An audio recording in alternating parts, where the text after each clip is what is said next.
Hi friends, welcome back to my channel. ఒక్కసారి omelette ఇలా వేసి చూసారంటే సూపర్గా ఉంటుందండి. ఒకసారి ట్రై చేయండి. దీనికోసం ఒక ఉల్లిపాయ అయితే కట్ చేసుకోవాలి సన్నగా. ఒక ఉల్లిపాయని, పచ్చిమిరపకాయలు ఒక 2 చిన్న చిన్న పీసుల్లా కట్ చేసుకోవాలి. చూడండి వీడియోలో చూపించిన విధంగా. అదే కరివేపాకు కూడా అలానే వేసేసుకోవాలి. అలాగే ఇప్పుడు మనం కట్ చేసిన ఉల్లిపాయలు, పచ్చిమిరపకాయలు, కరివేపాకులు ఉన్నాయి కదండి, అది ఒక బౌల్లో తీసేసుకొని ఇక్కడ 2 ఆమ్లెట్లు వేసుకుంటున్నాను నేను. మీకు నచ్చితే మీకు నచ్చినన్ని వేసేసుకోవచ్చు. దానికి తగ్గట్టుగా ఉల్లిపాయలు కూడా కట్ చేసుకోవాలి. చూడండి ఇలా వేసుకున్నాక దీనికి రుచికి సరిపడా సాల్ట్, చిటికెడు పసుపు, గరం మసాలా వేసుకొని ఒకసారి మొత్తం మిక్స్ చేసుకోవాలి.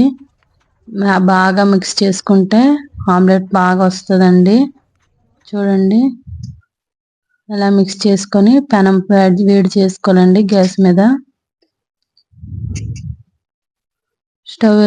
స్టవ్ మీద పెట్టుకొని ఇలా వేడి చేసుకున్నాక బాగా హీట్ అయ్యాక స్పూన్ ఆయిల్ వేసుకొని దీంట్లో మనం ముందుగా కలిపి పెట్టుకున్నాం కదా ఆ మిశ్రమాన్ని మొత్తం ఇందులో మనం దోశ ఎలా వేస్తామో అలా వేసేసుకోవడమేనండి.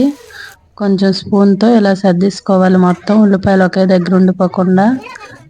ఇలా పెట్టేసుకున్నాక ఒక 2 నిమిషాలు మూత పెట్టేసి ఉంటే ఇలా పొంగిపోద్దండి బాగా. చూడండి అంతే. ఒకవైపు కాలినాక ఇంకో వైపు తిరిగేసి కాల్చుకోవడం అంతే ఫ్రెండ్స్. వీడియో కానీ మీకు నచ్చినట్లయితే ప్లీజ్ సబ్స్క్రైబ్.